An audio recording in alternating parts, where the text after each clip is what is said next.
Un matin calme enveloppe Claire dans son quartier d'enfance à Marseille, là où les rues sont étroites et les maisons anciennes respirent des souvenirs familiers. Elle évolue à petits pas, la tête légèrement baissée, protégée derrière son blouson discret, ce genre de vêtements qu'on met pour passer inaperçu. Le soleil, encore doux, éclaire doucement les façades dont la peinture s'écaille et les trottoirs jonchés de quelques feuilles, témoignant d'une vie simple et pourtant riche de tous ces petits riens qu'elle a connus ici. Gamine. Claire respire l'air du quartier, saluant de la tête une voisine déjà sur le seuil avec son balai, profitant de ce moment suspendu. Rien n'annonce dans l'atmosphère tranquille que ce jour va sortir de l'ordinaire, que le fil de la routine va bientôt se rompre. Elle descend la rue des Oliviers, reconnaissant chaque fenêtre fleurie et chaque portail renvoyant parfois un sourire ou un geste discret, se sentant presque invisible, comme si la ville la berçait encore dans ses bras. Mais le ronronnement sourd de moteur vient briser cette harmonie. 2 voitures de la police nationale ralentissent juste à côté d'elle, leurs feux clignotant en silence. Claire sent alors comme un trou d'air dans ses pensées. Toute la délicatesse des souvenirs s'efface. Les portes s'ouvrent rapidement, 2 policiers en descendent. L'un d'eux s'approche, parfaitement campé sur ses appuis, la main déjà posée tout près de l'étui à la ceinture, jetant un regard qui n'a rien de bienveillant. Le second observe avec cette distance qui sent la procédure, pas la rencontre humaine. Sans saluer, seulement avec la froideur des gestes, appris, il lui demande son identité d'une voix sèche, presque mécanique. Les mots qu'ils choisissent, leur ton, installent comme des menottes invisibles autour des poignets de Claire. Il ne voit plus la gamine d'ici, la jeune femme revenue sur le trottoir de son enfance, mais juste une inconnue à contrôler, une silhouette à suspecter parmi tant d'autres dans la ville. Le silence lourd qui règne quelques secondes rappelle à Claire que, parfois, le passé respecté n'offre aucune protection contre la suspicion immédiate du présent. Ce moment, minuscule mais brutal, lui fait sentir que la journée ne sera finalement ni calme ni ordinaire. Sans avoir le temps de se défendre ou même de comprendre ce qui lui vaut un tel traitement, Claire sent sur ses épaules la pression d'une autorité qui s'impose sans ménagement, comme si elle portait une faute invisible. Les policiers, d'un ton sec et sans explication, réclament immédiatement sa carte d'identité et lui demandent ce qu'elle fait là, à cette heure. Tandis qu'elle cherche calmement ses papiers au fond de son sac, Claire remarque à quel point tout, dans leurs gestes et dans leurs paroles, ressemble plus à un interrogatoire qu'à un simple contrôle de routine. Son sac contient juste une baguette, quelques livres empruntés à la médiathèque municipale, un portefeuille et son téléphone. Rien de quoi éveiller la moindre suspicion, mais la tension ne baisse pas d'un cran. Face à leur insistance, Claire reste posée. Elle tend ses papiers sans trembler, essaie de croiser le regard du policier le plus jeune, celui au visage fermé mais un peu moins dur. Il évite ses yeux, préférant étudier en silence ses documents, cherchant un détail, une raison de prolonger ce moment désagréable. Sa tranquillité, loin d'apaiser les agents, semble les déstabiliser davantage. L'un d'eux, celui qui a gardé la main proche du holster depuis le départ, s'impatiente, pose des questions de plus en plus précises, comme s'il devait absolument trouver matière à reproche. À chaque réponse de Claire, toujours simple et sans agressivité, la gêne monte du côté des policiers. Ils n'arrivent pas à expliquer pourquoi ils gardent cet air méfiant, mais leur ton devient plus sec. Et ces livres, ils viennent d'où? Vous habitez où exactement? Leurs regards cherchent un signe de nervosité, un indice pour justifier leur comportement, mais tout ce qu'ils trouvent, c'est une femme droite, fatiguée, mais calme, qui refuse de baisser les yeux. Autour, la rue s'est un peu figée. Quelques voisins observent discrètement derrière des rideaux. Claire perçoit ce silence étrange, ce sentiment d'être mise à part, jugée avant même d'être entendue. Si une tension monte, ce n'est pas elle qui la crée, mais bien la méfiance, l'attente de ses interrogateurs. On devine que la situation pourrait dégénérer d'un instant à l'autre, même s'il n'y a, en fait, de véritables menaces que dans la posture des policiers. Claire, elle, s'efforce juste de rester debout, entière, dans l'inconfort d'un contrôle qui ne doit rien au hasard. Le temps semble s'allonger à l'infini, alors que les policiers s'acharnent sur leur procédure. Claire, toujours, debout au même endroit, essaie de contrôler sa respiration, consciente que le moindre geste mal interprété pourrait donner un prétexte à ses interlocuteurs. L'un des policiers s'éloigne un peu pour téléphoner. L'autre tapote nerveusement sur son smartphone, lançant de brefs regards en direction de Claire tout en attendant le retour de la vérification d'identité. Dans ce genre de moment, ce n'est pas la rue ou la météo qui met Claire mal à l'aise, mais bien la certitude d'être suspectée simplement parce qu'elle existe, ici, à 7 minutes, avec ce visage et ce nom. Elle garde les bras croisés, sans ostentation, prête à répondre à toute question, mais décidée à ne pas baisser la tête. De l'autre côté, les deux policiers échangent à mi-voix, vérifiant les résultats qui s'affichent sur leur appareil. La vérité est banale. Aucune mention, aucun passé judiciaire, rien à signaler. Il ne reste alors que le silence, pesant de ceux à qui on a appris à chercher la faute et qui ce matin ne trouvent rien. Cela résonne presque comme une défaite dans ce petit théâtre urbain. Après quelques minutes, le plus jeune s'avance avec le portefeuille et la carte d'identité de Claire. Il les lui rend sans même croiser son regard, imitant un détachement qu'il ne parvient pas à rendre crédible. Il marmonne une consigne étrange. « Faites attention en vous promenant seul par ici, madame, on ne sait jamais. » Sa voix ne porte ni véritable conseil, ni inquiétude sincère. Il semble plutôt vouloir sauver les apparences, masquer leur maladresse derrière une formule automatique qui sonne à l'oreille de Claire comme une menace cachée sous le masque de la courtoisie. Pour Claire, le message est clair. Même après tant d'années passées dans ce quartier, même au milieu des rues où elle a grandi, il n'y a pas de lieu entièrement sûr si quelqu'un décide de ne pas vous voir comme une voisine, mais comme un simple profil. Elle sent alors tout le poids de ce regard extérieur qui transforme un matin simple en drame silencieux. Dans le reflet des vitrines de la boulangerie, elle se voit remettre son sac sur l'épaule. Rien n'a bougé, mais tout a changé. Un territoire familier peut devenir étranger en l'espace de quelques mots et d'un contrôle de trop. En reprenant son chemin dans les ruelles où elle faisait autrefois la course avec ses amis d'école, Claire se sent soudain comme une inconnue. Les rues familières lui semblent maintenant différentes, presque rétrécies par les regards lourds qui la traversent. Elle croise des voisins qu'elle connaît depuis l'enfance. Madame Besson à sa fenêtre, Monsieur Guiraud avec son cabas. Ceux-là même qui, il y a quelques années, l'auraient salué d'un franc sourire, peut-être en échangeant une petite blague ou en discutant du temps qu'il fait. Aujourd'hui, elle capte dans leurs yeux une hésitation, parfois même une froideur inhabituelle. Quelques regards se détournent ou s'attardent trop longtemps, emmurant Claire dans une impression de méfiance qu'elle n'avait jamais ressentie avant cet événement. Arrivée au marché de la Plaine, ce coin toujours animé, symbole de la vie marseillaise, la sensation ne disparaît pas. Les commerçants, d'ordinaire si chaleureux, réduisent la conversation à des phrases brèves, évitant de s'attarder. Claire s'arrête près de l'étalage de pommes de terre tenu par Nicolas, un habitué avec qui elle avait l'habitude de plaisanter. Il se contente de lui glisser un « bonjour » rapide, les yeux évitant les siens, pour ensuite s'occuper d'un autre client. Au stand de fromage, la vendeuse répond mécaniquement à sa commande, sans la moindre trace de ce petit échange complice d'autrefois. Même l'intonation des voix autour d'elle semble marquée par la prudence, comme si le quartier entier retenait son souffle.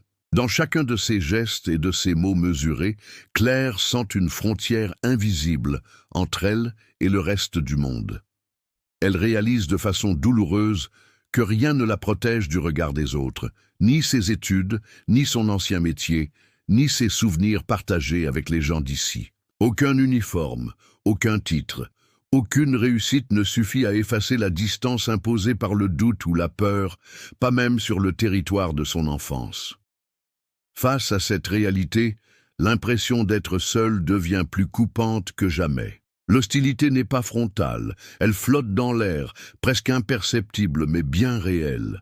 Chaque interaction, même anodine, lui rappelle combien il est facile de se retrouver isolé, jugé, mal compris, alors même que l'on n'a rien changé d'autre que d'avoir été là, au mauvais moment, sous le regard de ceux qui hésitent à faire confiance. Après avoir traversé la place et ramassé quelques courses, Claire sent le besoin de s'arrêter, de retrouver une bouffée d'air loin du regard des autres. Elle pense alors à Odette, cette voisine maternelle qui l'a vue grandir, qui lui a déjà servi de confidente et de refuge pendant des années. La petite maison d'Odette, tapie entre deux immeubles en pierre claire, lui laisse un sentiment de sécurité que rien n'a pu entamer. Jusqu'ici, Claire sonne. Et Odette ouvre en souriant, enveloppée dans son gilet épais comme toujours, les cheveux gris attachés en chignon. Tout de suite, elle l'invite à entrer et la guide jusqu'au salon, où le parfum du thé se mêle à celui d'un gâteau qui sèche sur la table. Les premières paroles réchauffent le cœur de Claire. Odette la félicite pour son courage, lui demande des nouvelles de Paris, de ses projets, de son appartement minuscule et du travail qu'elle mène là-bas. Elle rit de souvenirs anciens, de jeux dans la cour, des galettes partagées lors des fêtes du quartier. Mais malgré la chaleur de cette rencontre, Claire devine un léger malaise dans le ton d'Odette, comme une distance née du temps et du chemin qu'elles n'ont pas parcouru ensemble. Entre deux gorgées de thé, Odette soupire, parlant à et aux voix basses. « Tu sais, ce n'est plus comme avant ici. Les gens, certains n'aiment pas trop qu'on change, qu'on parte. Parfois, ils préfèrent ne pas voir revenir celles qui ont osé partir. » À ces mots, Claire sent une pointe de tristesse. Partir, réussir ailleurs, n'a pas effacé l'attachement au quartier, mais cela semble avoir creusé un fossé difficile, à combler. La discussion dérive sur la vie d'ici, les boutiques qui ont fermé, des voisins disparus, les jeunes qui rêvent de la capitale mais reviennent rarement. Odette, d'un ton doux mais ferme, conclut que le quartier a sa propre façon de garder ou de rejeter. « Tu fais toujours partie de nous, tu sais, mais pour beaucoup, ce n'est pas si simple, » murmure-t-elle. Claire, touchée par la sincérité de son ancienne protectrice, ressent à la fois le réconfort de ce foyer et la lucidité qu'elle tente de lui transmettre. Ce que propose Odette, c'est surtout une lucarne sur les limites de l'appartenance. Même l'accueil le plus chaleureux ne fait pas toujours oublier le poids de la différence ou du passé. Elle comprend que désormais son lieu de paix n'est jamais acquis, surtout pour quelqu'un qui est prêt à défier les attentes muettes qui pèsent sur le quartier. Après avoir quitté la maison d'Odette, le cœur un peu lourd mais rempli de tendresse, Claire suit une impulsion familière, celle de retourner sur les chemins de sa propre histoire. Ses pas l'amènent, sans même qu'elle y pense, vers l'ancienne école primaire, ce bâtiment aux façades crème qui a connu tant de ses joies, de ses peurs d'examen et de ses premières amitiés. Elle effleure la grille du bout des doigts, sourit en revoyant la cour, là où elle avait marqué son premier but pendant une récréation d'automne, un souvenir minuscule mais précieux. Un groupe d'enfants joue au ballon, et l'odeur du bitume chauffé par le soleil la replonge des années en arrière. Portée par la nostalgie, elle poursuit vers la bibliothèque de la rue Sainte-Barbe. Là, autrefois, elle passait des après-midi entiers à feuilleter des bandes dessinées ou à préparer ses exposés sans bruit, profitant du calme qui régnait entre les rayons. Elle pousse la porte, entre, observe les nouvelles affiches d'animation, se laisse gagner par le silence. Studieux du lieu, elle s'installe un instant à une table, caresse la couverture d'un vieil ouvrage, puis se lève, apaisée par la routine des lieux inchangés. Son périple continue jusqu'à l'ancien arrêt de bus devant lequel, adolescente, elle rêvait, d'ailleurs en fixant les affiches qui promettaient la mer ou les Alpes enneigées. Elle s'installe sur le vieux banc, laisse défiler ses souvenirs comme un vieux film, s'accordant quelques minutes de répit. Ces portions de parcours, qui lui ont jadis donné des ailes, l'aident aujourd'hui à rassembler les morceaux, d'elle-même tentant de faire de ce mauvais jour un passage obligé vers une paix retrouvée. Mais partout, quelque chose pèse. À l'angle de la place, une voiture de la police nationale est garée. Les agents discutent en surveillant tranquillement l'animation du quartier.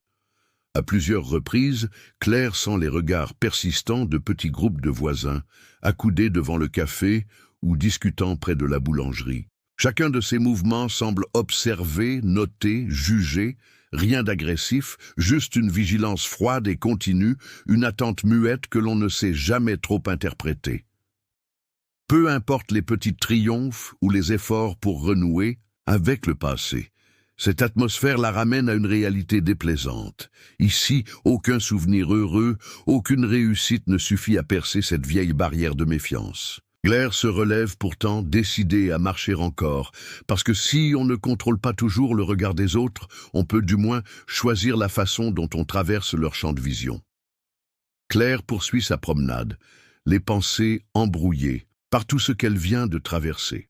Elle longe une ruelle étroite, longeant un vieux mur tagué, quand elle aperçoit deux hommes arrêtés sur le trottoir. Ils parlent à voix basse, d'un ton tendu, qui ne laisse aucun doute sur la nature de leur discussion. Elle n'a pas l'intention de s'attarder, mais à mesure qu'elle approche, elle entend son propre prénom glisser dans leur conversation. Les mots, d'abord indistincts, deviennent clairs.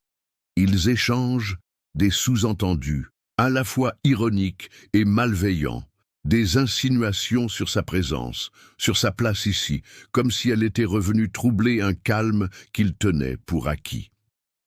Au début, elle hésite à croire qu'il s'agit vraiment d'elle, mais une remarque particulièrement blessante lui confirme qu'elle est bien le sujet, et le ton acerbe ne laisse aucun doute sur la malveillance qui alimente leurs paroles. Il s'agit là de préjugés à peine voilés, d'accusations sournoises, qui rappellent à Claire que, malgré toutes les années passées dans ce quartier, il lui suffirait d'être différente, d'avoir bougé pour être rejetée. Le quartier semble ne jamais oublier ni pardonner. Chaque blessure collective, chaque colère ancienne sert de prétexte à la méfiance et à l'exclusion. Dans leur regard, elle perçoit une hostilité familière, une envie de la voir partir, sans bruit.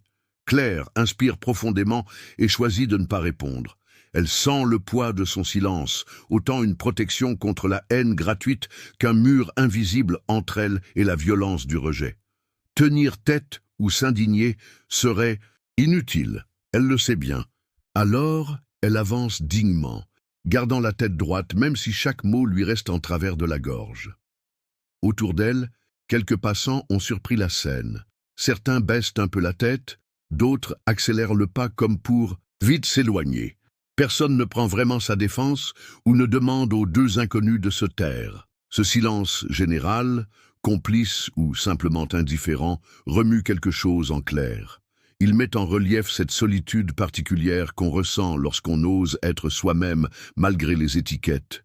Elle réalise, à ce moment précis, que la vraie solitude n'est pas d'être ignoré, mais de voir la foule détourner les yeux alors qu'on subit une injustice aussi vieille que le quartier lui-même.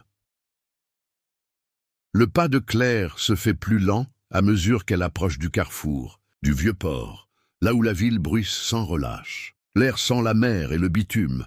Le vacarme incessant des scooters et des bus se dispute au cri des mouettes. Soudain, tout bascule. Deux voitures de police surgissent au coin de la grande place, freinant sec.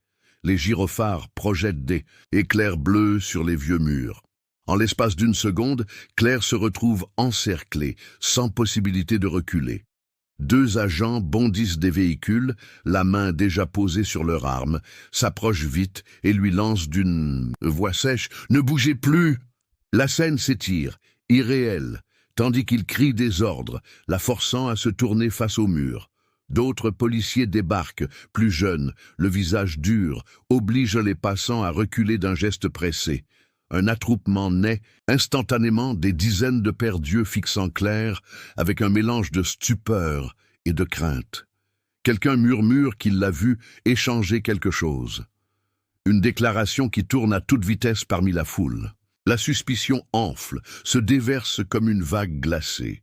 Tout ce que Claire fait, même marcher ou hésiter à un carrefour, devient suspect aux yeux de ceux qui cherchent depuis le début un prétexte. debout, main levée malgré elle. Claire, sans la honte lui rougir les joues, tandis qu'un frisson la traverse des épaules jusqu'aux jambes. Son cœur cogne si fort qu'il lui semble que tous peuvent l'entendre. Elle glisse un regard en biais et aperçoit, au loin, le banc où, gamine, elle partageait son goûter avec Hélène à la sortie de l'école. Cette rue bordée de platanes, autrefois terrain de tous les jeux, assiste désormais à son humiliation. Pourtant, au lieu d'exploser de colère ou de défendre son honneur, Claire choisit l'attitude qui l'a toujours protégée. Elle reste droite, refuse d'argumenter, regarde les policiers sans baisser les yeux. Face à cette violence qui s'abat dès le moindre soupçon, la seule arme que Claire s'autorise, c'est la dignité. Elle se laisse fouiller, questionner bruyamment, encerclée par les regards de ceux qui, pour la plupart, détournent déjà la tête. Elle se dit que peut-être, au fond, la vraie blessure, ce n'est pas tant la brutalité de l'instant, mais le silence pétrifié de tout le quartier, figé comme une photographie où même les enfants d'autrefois ne reconnaissent plus la compagne de leurs éclats de rire. Tandis que Claire sent les menottes se refermer sur ses poignets, le cliquetis du métal l'arrache à ses pensées. On la guide sans ménagement vers la voiture, ou plutôt on la pousse, sous les regards mêlés de curiosité et de gêne des passants massés à distance. Derrière les fenêtres des immeubles, d'autres silhouettes observent, sans qu'elle puisse deviner si c'est avec de la peur, de la honte ou un reste de compassion. Autour d'elle, les policiers parlent fort, échangent des phrases froides, presque automatiques. Voilà, typique de leur profil, souffle l'un d'eux, en espérant sans doute que tout le monde entende. Un autre rigole en murmurant quelque chose sur le protocole à respecter à la lettre, et ce petit rire sournois fait l'effet d'une gifle bien plus vive que tous les gestes brusques.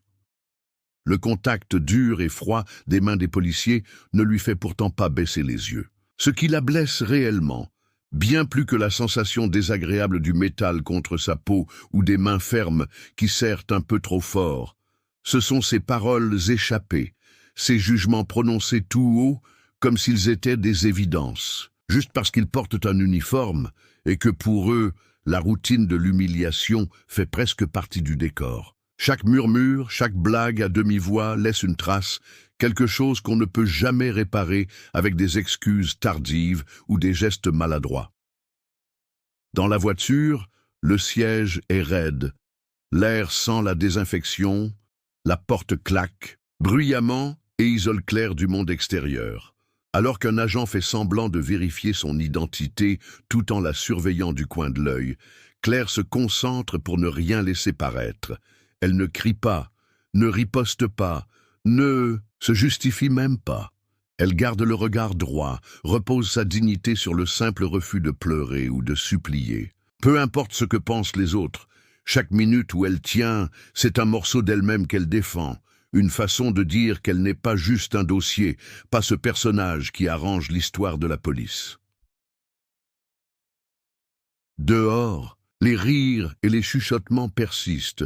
Pourtant Claire s'accroche à ces silences, à cette force discrète qui l'a toujours protégée. Elle fait le vœu que, même enfermée dans une voiture sous le ciel marseillais, elle ne laissera personne lui imposer un rôle qui n'est pas le sien. Coincée sur la banquette raide à l'arrière de la voiture de police, Claire regarde par la vitre, tentant de reprendre le contrôle de ses émotions. Le moteur vibre doucement. Les voix des policiers, devant, lui parviennent de façon étouffée. Elle réfléchit calmement à ses options, mesurant chaque geste, chaque mot. Le moindre mouvement peut sembler suspect, chaque parole détournée, et pour alimenter de nouveaux soupçons. Elle se rappelle ce que lui a dit son oncle, avocat à Lyon, lorsqu'elle était enfant. Dans des situations tendues, le silence n'est pas une fuite, c'est aussi une protection, une façon de ne pas donner prise à l'injustice. Alors Claire se tait, gardant son souffle régulier et le regard fixé sur ses mains entravées. Elle refuse de croiser les yeux moqueurs dans le rétroviseur ou de céder à la provocation, mais l'idée de ne rien faire la démange. Elle sait qu'elle a le droit de demander un appel, comme le stipule la loi, et décide de s'en servir. Elle s'éclaircit la gorge, pose la question simplement. Je peux passer mon appel, s'il vous plaît, c'est prévu dans la procédure. » Aussitôt, l'ambiance dans la voiture change. Les policiers échangent un regard, l'un hausse les épaules et lâche, moqueur. « On a une connaisseuse, dis donc !» Claire ne relève pas l'ironie. Son ton reste posé, assuré de son droit. Quand enfin il s'arrête près du poste, l'agent à l'avant marmonne qu'ils ne sont pas à la disposition des grandes gueules venues de Paris, mais il cède par crainte de l'irrégularité. On la fait sortir, ses poignets marqués par les bracelets métalliques. Elle compose un numéro, la voix ferme avant que son correspondant décroche. « C'est clair, j'ai été arrêté à tort, devant tout le monde. Aucune preuve, rien d'autre qu'un bruit et une vieille rancune. Je demande qu'on m'accompagne. » La phrase est courte mais efficace, et elle sait que l'avocat à l'autre bout va tout de suite comprendre l'urgence. Soudain, dans la voiture, le silence remplace les rires faciles. Les policiers ne fanfaronnent plus. L'appel, ce simple « outil légal » change la donne. Les regards se font soucieux. La frontière entre l'arbitraire et la légalité s'impose enfin. Ce n'est pas une supplique que Claire vient de formuler, mais un rappel discret qu'elle connaît ses droits, qu'elle n'est pas seule. Assise dans la voiture de police, les poignets encore engourdis par les menottes, Claire laisse filer une seconde d'incertitude tout en écoutant les échos de la conversation radio. Les policiers, pris de court par sa demande et l'assurance qu'elle affiche, hésitent avant de brancher la centrale pour enregistrer l'appel réglementaire. Il ne leur faut que quelques secondes pour être confrontés à une situation inattendue. Au bout du fil, la personne de la centrale nationale de la police judiciaire répond d'une voix claire. On sent, rien qu'au ton, que l'interlocuteur n'a rien d'un simple standardiste. Il demande le nom complet de Claire, vérifie quelques données et très vite annonce à haute voix « Identité ». Confirmé. Procédure particulière en cours. Merci de rester disponible pour instructions complémentaires. Dans le silence brusque de la voiture, chaque mot prononcé à la radio semble prendre plus de place. Claire peut presque voir les épaules des deux policiers se crisper. D'habitude si sûrs d'eux, fiers de leur routine et de leur autorité, ils se retrouvent confrontés à une force qu'ils ne comprennent pas vraiment. La radio grésille à nouveau. Cette fois, c'est la centrale qui prend l'ascendant, dictant la marche à suivre, donnant ordre de respecter à la lettre des dispositions dont les agents n'avaient jamais entendu parler. Des mots comme « suivi »,« surveillance antérieure » et « enquête interne » résonnent inattendus, compliqués. Plusieurs regards échangés, de l'inquiétude dans les gestes. Voilà que le pouvoir a changé de camp. La frontière entre accusateurs et accusés devient soudain floue. Claire garde la tête droite, le visage impassible, mais intérieurement elle sent que la peur a changé de camp. Maintenant, l'interrogation se lit dans le front soucieux des policiers. Ils jettent des regards en biais, cherchent à savoir comment réagir, manifestement déstabilisés par ce qui leur échappe. Dans le court instant qui suit, toute l'atmosphère de la voiture bascule. Le policier le plus âgé essaie de reprendre ses esprits, demande à la radio de clarifier les prochaines consignes, mais la voix ferme de l'autre côté lui coupe la parole. À ce moment précis, Claire comprend qu'elle n'est plus qu'une suspecte. Devant eux, c'est une personne sous protection, impliquée dans des affaires que les policiers n'ont pas le droit de commenter. Et pour la première fois depuis le début de cette journée, quelque chose comme la justice reprend enfin sa place. À peine la voix ferme de la centrale s'est-elle éteinte que les policiers reçoivent de nouvelles directives, cette fois sans la moindre ambiguïté. L'ordre tombe, impossible à contester. Arrêtez immédiatement votre véhicule sur la place Castellane et restez à disposition. Un silence gênant s'installe. Les agents se regardent, devinant que ce qui va suivre sera loin de leur routine habituelle. Pas question de discuter. Ils s'exécutent, l'air plus blême qu'auparavant, garent la voiture près du trottoir sous les regards curieux et prudents des gens massés autour de la place. Quelques minutes s'écoulent. À peine le temps pour Claire de mesurer ce qui se joue. Déjà, 3 SUV noirs, aux vitres teintées, s'avancent avec calme et assurance. Ils se positionnent sans bruit, formant une barrière presque irréelle. On sent tout de suite la différence. Ces véhicules et les personnes qui en descendent dégagent une autorité bien au-dessus de celle à laquelle on a droit dans un contrôle ordinaire. Les policiers municipaux, débordés, s'effacent presque derrière leur uniforme trop large. Pour la première fois, la foule silencieuse du quartier, qui s'était contentée de regarder de loin, assiste à un spectacle inédit. Celui du pouvoir véritable, réservé d'ordinaire à d'autres sphères et à d'autres histoires. Les agents de la police judiciaire sortent des voitures. Ils ne crient pas, ne courent pas, ne cherchent pas à impressionner. Ils avancent jusqu'à la voiture de police et restent calmes. L'un d'eux s'adresse sans détour aux policiers municipaux, leur demande de sortir clair, puis montre des documents d'identification. La scène n'a rien de violent, la tension se dissout dans cette manière presque chirurgicale d'intervenir. Claire, qui ne sait pas encore si elle peut respirer, se sent soulagée quand on lui retire doucement les menottes. Un des membres de l'équipe l'aide à se redresser avec délicatesse et lance, assez fort, « Tout va bien maintenant, Madame Boissier ». Personne dans cette équipe ne la regarde à travers les filtres des préjugés. Ils savent vraiment qui elle est, son parcours, son engagement, les risques qu'elle a déjà pris au nom de principes qui, parfois, coûtent bien plus cher que ce que les gens imaginent. Ici, ce qui compte, ce n'est pas son apparence, mais le dossier qu'elle représente, la reconnaissance due à quelqu'un qui a tout construit, à la seule force de sa volonté. Pour Claire, c'est la première fois de la journée qu'elle retrouve la sensation d'être respectée, non pas malgré l'histoire du quartier, mais à cause du chemin parcouru.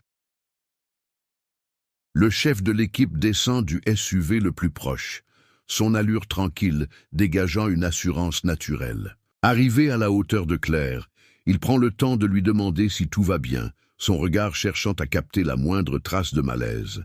Elle, encore sous le choc, répond sincèrement, sans détour, racontant le moment de l'arrestation, les mesures disproportionnées des policiers et le poids du regard du quartier.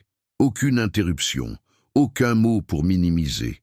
Le chef écoute en silence et note chaque détail, visiblement soucieux de comprendre la situation telle qu'elle. C'est vraiment déroulé.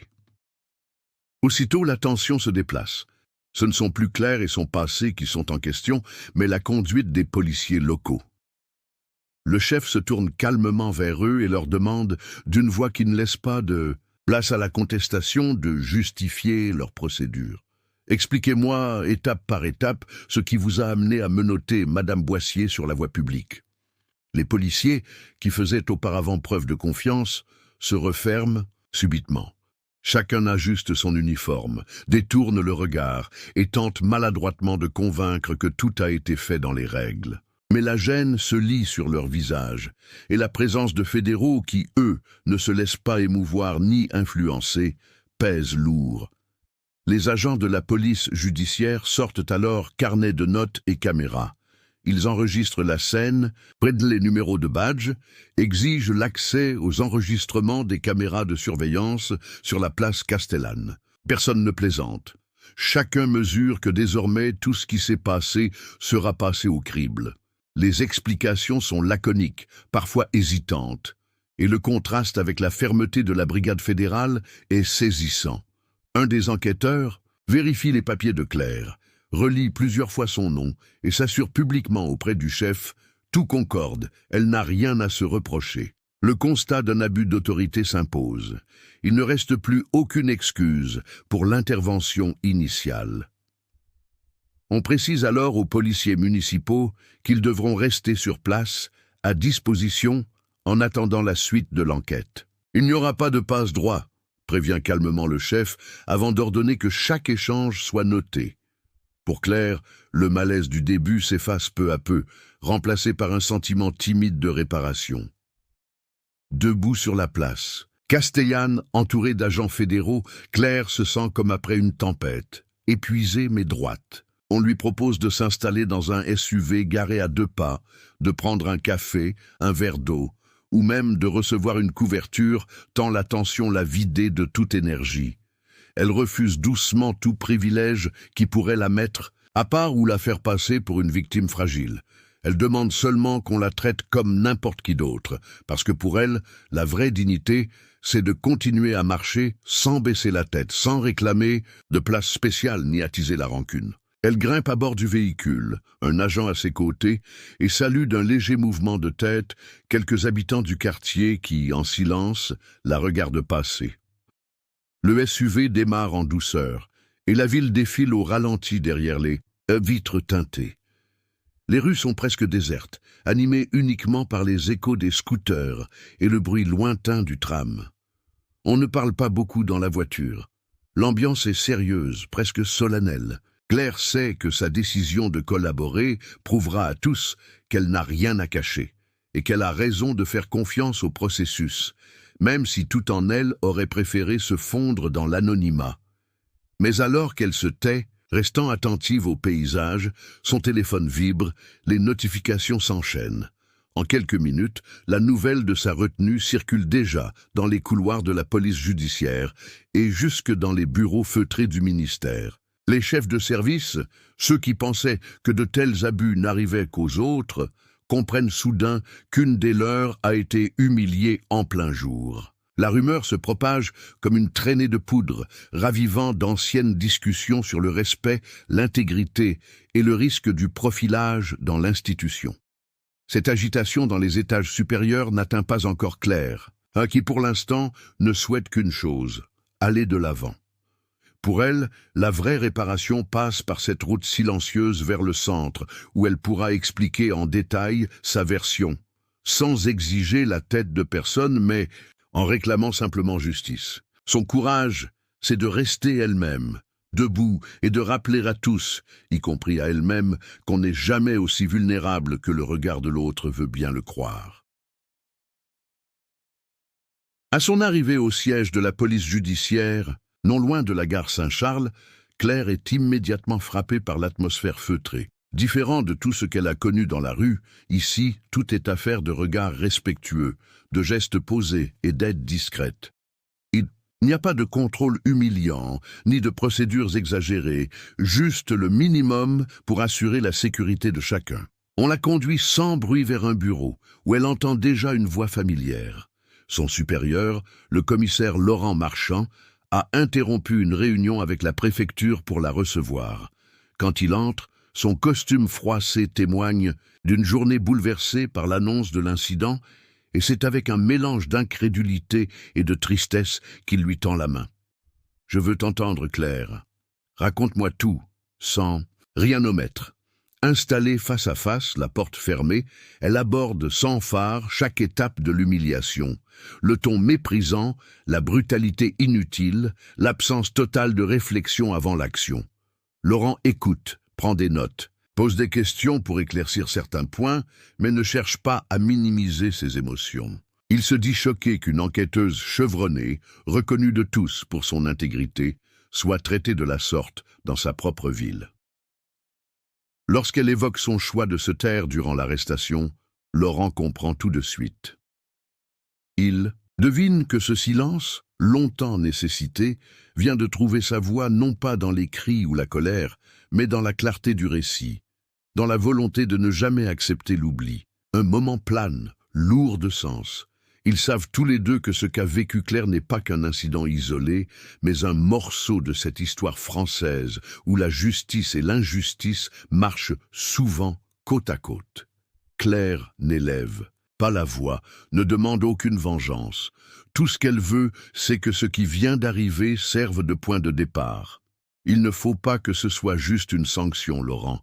Il faut donner du sens à cette affaire, prévenir pour que personne, demain, n'ait à vivre la même chose. Il hoche la tête, sentant que la demande de Claire dépasse son cas personnel. Dans cet échange, quelque chose de discret s'installe. La certitude qu'une page doit enfin être tournée, non pas pour apaiser la colère, mais pour ouvrir le chemin à plus d'équité. Il ne faut que quelques heures pour que l'affaire franchisse les murs tranquilles du siège de la police judiciaire et se glisse dans chaque couloir de commissariat, partout à Marseille et même au-delà. Les messages urgents s'enchaînent sur les téléphones professionnels, les mails circulent à toute vitesse, et le nom de Claire Boissier s'installe dans les conversations de toutes les brigades, du centre-ville jusqu'au quartier nord. Mais si tout le monde parle d'elle, ce n'est pas seulement pour la violence subie ou l'humiliation en pleine rue. Ce qui frappe ses collègues et les responsables, c'est la manière dont elle a choisi de réagir, sans éclat, sans haine, mais avec un souci d'intégrité qui met chacun face à sa conscience. Très vite, une enquête administrative est lancée, sans délai. Les deux fonctionnaires qui ont menotté Claire sur la place Castellane, l'agent Chevalier et l'adjoint Morel, sont écartés de leurs fonctions dès la première heure. Aucune explication maladroite n'est acceptée. On sent dans l'institution une inquiétude palpable. Si une policière aussi reconnue peut être traitée de la sorte, combien de personnes anonymes ont vécu la même chose sans que personne ne s'en soucie? Les discussions se multiplient. Dans les salles de pause, certains baissent la tête, d'autres osent enfin raconter des histoires tues jusque-là. La nouvelle prend aussi de l'ampleur à la direction nationale. Les mots « profilage »,« abus de pouvoir » et « respect du protocole » résonnent désormais partout, bien plus fort qu'avant. On convoque des réunions d'urgence, les instructeurs ressortent les manuels de déontologie. Chacun comprend qu'il ne s'agit plus seulement d'un incident local. Ce n'est pas une simple affaire de hiérarchie ou de discipline, c'est un signal d'alarme. L'autorité sans discernement détruit la confiance du public, fragilise même les gens les plus méritants. Bien sûr, le visage de Claire apparaît sur plusieurs rapports internes, mais elle n'est pas vue comme une victime passive. Son nom circule comme celui de celle qui n'a pas cherché la vengeance, mais qui a montré qu'on pouvait traverser l'épreuve avec dignité. Au fil des heures, une prise de conscience s'amorce. Chacun réalise combien la vigilance collective s'impose pour que la justice ne soit pas qu'un mot, mais une réalité, accessible pour tous, ceux qu'on connaît comme ceux qu'on ignore. Les jours suivants, toute l'affaire bascule dans une autre dimension. L'enquête administrative est menée d'une main ferme, rien n'est laissé au hasard. Plusieurs responsables de la police judiciaire et de la mairie se réunissent autour de tables rondes, dînent peu, dorment moins, épluchent chaque minute de ce qui s'est passé place Castellane. Les vidéos des caméras de surveillance sont visionnées en boucle. Chaque geste et chaque parole des policiers impliqués sont analysés à la loupe. Pourquoi ces agents ont-ils refusé d'écouter Claire lorsqu'elle montrait ses papiers officiels? Pourquoi ont-ils accordé toute leur attention à des dénonciations orales sans fondement? Surtout, pourquoi ce besoin instinctif d'associer le profil d'une personne à une suspicion immédiate? Face aux enquêteurs, l'agent Chevalier et l'adjoint Morel tentent d'expliquer, cherchent des arguments. Mais bien vite, les mots s'essoufflent, leur logique s'écroule. Les faits sont là, aucun protocole sérieux n'a été suivi, aucun raisonnement valable ne tient. Dans la salle d'audition, le malaise est palpable. Les regards sont fuyants, les réponses hésitantes. Un silence lourd s'installe, ponctué uniquement par le bruit des stylos sur les dossiers officiels. À la question embarrassante « Pourquoi n'avoir pas vérifié honnêtement l'identité de Madame Boissier ?» Il n'y a que des excuses maladroites et de temps en temps quelques regrets. Mais tout le monde voit bien que le regret vient trop tard. Au début, certains responsables essaient de justifier ce fiasco par un simple manque de formation ou de préparation. Ce sont de jeunes policiers, il aurait fallu plus d'expérience. Entendons dans les couloirs, mais cette explication ne tient pas longtemps. Les leaders syndicaux, les représentants du ministère, les collègues plus anciens s'expriment franchement. Le vrai problème, ce n'est pas un trou dans le programme d'instruction.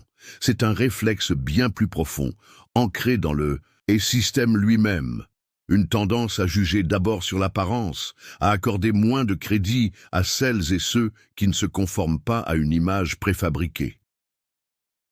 Au centre de ce tumulte, Claire demeure égale à elle-même. Ni gémissement, ni revendication bruyante, elle n'est pas là pour pointer du doigt des individus, mais pour rappeler, par son attitude calme et droite, qu'il n'y aura pas de justice tant que l'humanité réelle de chaque personne ne sera pas reconnue avant tout le reste.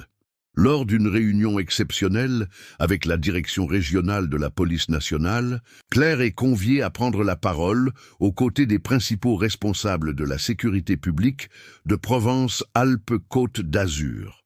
Autour de la table, les uniformes impeccables côtoient les costumes sobres des hauts gradés et chacun sent la gravité du moment. Après avoir écouté les excuses officielles, très protocolaires, présentées par la commissaire divisionnaire, Claire prend un temps avant de répondre. Son visage reste ouvert, mais sa voix tranche l'air entre les banalités d'usage. Ce n'est pas pour moi qu'il faut agir. Je sais à quel point il est rare que quelqu'un à mon niveau ait l'appui d'une direction complète après une erreur si violente. Mais pour des jeunes dans les cités, pour des femmes seules, pour tous ceux qui n'ont jamais eu et n'auront peut-être jamais un agent fédéral pour les défendre, la réalité est différente. Rien ne changera si on ne pense pas à eux d'abord. Autour de la table, il y a un silence frappant. Tout le monde prend la mesure de l'enjeu. Claire, posée, propose des pistes concrètes. Elle insiste pour que le mot « suspect » ne devienne plus un réflexe jeté sur une apparence ou des origines. Elle demande que tous les signalements fassent l'objet d'une vérification approfondie, pas seulement d'une réaction automatique. Il faudrait, selon elle, revoir l'ensemble de la formation, intégrer des ateliers sur la reconnaissance des biais et sur la prise de recul avant toute intervention. Alors, les membres du comité prennent des notes. Certains hochent la tête, d'autres posent des questions pratiques. On lui demande de participer à la révision des protocoles de contrôle d'identité, d'aider à construire des outils plus humains, penser pour protéger et non pour exclure. Claire ne cherche pas la lumière, ni la petite victoire personnelle. Elle veut juste que la prochaine personne qui croisera la route d'une brigade municipale soit traitée avec le respect qui aurait dû lui être accordé à elle. Dans toute cette démarche, Claire ne fait pas de bruit. Elle plante la graine d'un changement possible. Cela ne donne pas lieu à de grands discours, mais à des ajustements concrets, parfois minuscules, au quotidien. Pour elle, c'est cela la vraie marque du courage. Avancer patiemment, incarner par de petits actes, la transformation que l'on espère voir germer, un geste après l'autre. Avec le temps, les premiers changements apparaissent dans le quotidien, des commissariats et des écoles de police de toute la région. Les deux agents, Chevalier et Morel, qui avaient été participés à l'arrestation de Claire, sont finalement transférés vers des postes administratifs, loin du terrain, sans contact direct avec la population. Cette décision n'est pas annoncée dans la presse, mais tout le monde à l'intérieur de l'institution en comprend la signification. C'est une manière de marquer le coup et d'envoyer un signal à ceux qui auraient tendance à croire que certains comportements passent inaperçus. Désormais, même sans scandale bruyant, chaque acte aura ses conséquences concrètes. En parallèle, dans les salles de cours de l'Académie de police de Marseille, le nom de Claire Boissier circule discrètement comme exemple à analyser. Les élèves, qu'ils soient au tout début ou en fin de formation, étudient le déroulé de l'affaire, décortiquent les erreurs et surtout les gestes de dignité posés par Claire dans chaque étape. Ce cas devient matière à débat. Comment, au milieu de routine et de pression, garder la lucidité nécessaire pour voir l'être humain derrière l'uniforme ou derrière une apparence? Les responsables de la formation s'appuient sur cette histoire concrète, bien plus percutante que tous les manuels. Ils invitent parfois Claire à venir témoigner, mais elle décline la plupart du temps, préférant retourner à ses enquêtes, redevenir l'enquêtrice discrète et passionnée qu'elle a toujours été. Pour elle, rien ne vaut la satisfaction du travail bien fait, dans l'ombre, loin des projecteurs. Dans les rapports internes non destinés au grand public, la conduite exemplaire et la coopération de Claire sont mentionnées à chaque étape du processus. Cet état d'esprit devient, au fil des mois, une sorte de référence informelle pour les promotions futures. Même lorsqu'elle n'est plus nommée, on sent que son histoire influence les mentalités. Les contrôles sur le terrain sont menés avec un peu plus de discernement. On prend le temps d'écouter avant de juger. Au fond, Le vrai impact de Claire ne se mesure pas en médailles ni en communiqués de presse. Son héritage reste discret, même presque invisible. Mais il ancre dans la routine des policiers une nouvelle exigence. Regarder au-delà des raccourcis faciles et faire de l'humanité une priorité. Ici, c'est dans le détail des gestes simples que la transformation s'installe pour de bon. Plusieurs années passent, et la vie de Claire reprend son rythme tranquille, marqué par des enquêtes minutieuses, quelques pauses café avec un collègue et ce souci constant d'intégrité qui est devenu sa marque de fabrique. Pourtant, la trace que son histoire a laissée dans l'institution ne cesse de grandir. Un jour de printemps, elle reçoit une invitation particulière. La direction nationale souhaite qu'elle clôture une grande conférence à Marseille, réunissant plusieurs centaines d'officiers, d'agents et de formateurs venus de toutes les régions de France. Claire hésite d'abord, pas franchement à l'aise avec l'idée d'être sur scène, mais elle comprend vite que ce moment peut compter pour beaucoup. Le soir de la conférence, dans une immense salle baignée de lumière claire, Claire marche vers le pupitre. Devant elle, les rangées d'uniformes sont nombreuses, mais c'est surtout la diversité des regards qui la frappe. Certains sont jeunes, d'autres portent les marques du métier, tous l'écoutent sans détour. Elle débute sans notes, avec une voix calme mais ferme. Elle partage l'essentiel de son expérience, sans rien dramatiser mais sans rien diluer non plus. Je me suis retrouvé, moi, capitaine, menotté pour rien d'autre qu'un soupçon mal placé. Ce jour-là, le poids de mes diplômes, de mon casier vierge et de mes années de loyaux services n'a servi à rien face à quelques secondes de méfiance infondée. J'aurais pu me laisser détruire par l'injustice. J'aurais pu réclamer vengeance ou quitter ce métier. Mais j'ai choisi autre chose, rester debout, aider à comprendre, pousser chacun à regarder plus loin que l'évidence. À mesure qu'elle raconte, elle glisse également ses petites touches d'espoir. Les gestes qu'elle a vus changer dans les commissariats, les jeunes policiers qui l'ont remercié pour son honnêteté, la confiance qui lentement se reconstruit. Nous sommes responsables de ceux à qui nous analysons, contrôlons, parlons. Ce n'est pas un mot, c'est un engagement. Si mon histoire peut servir à rappeler ça, alors elle en valait la peine. À la fin de son intervention, l'auditorium reste silencieux une longue seconde. Puis c'est un tonnerre d'applaudissements. Tout le monde debout, des anciens jusqu'aux plus jeunes. Claire esquisse un sourire discret, puis redescend de la scène. Elle sait au fond d'elle-même que ces mots continueront de résonner dans ses murs, non comme un cri de colère, mais comme une boussole tranquille. Ici, tout commence quand on accepte enfin de voir l'autre avant de le juger.